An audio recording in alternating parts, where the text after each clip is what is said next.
और मजा आ जाएगा, जैसे कवाली का मजा ही तालीम है।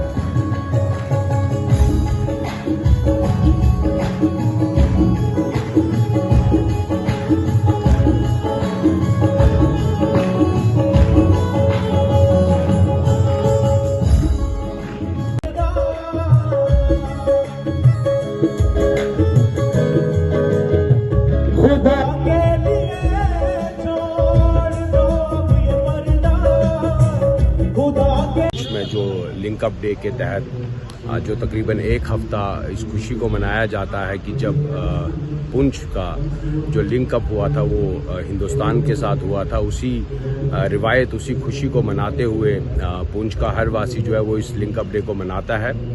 और इस लिंक अप डे की मुबारकबाद सब पुंछ के लोगों को और हिंदुस्तान के लोगों को।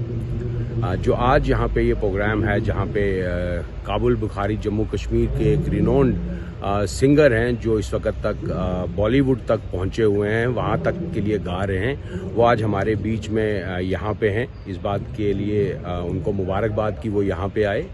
ये भी एक बहुत दूर दराज के इलाके से निकले हुए हैं अपनी मेहनत के बल पे, तो मैं इनको भी इनकी आने वाली ज़िंदगी के लिए शुभकामनाएं देता हूँ और दुआ करता हूँ कि अल्लाह इन्हें भी कामयाब करे।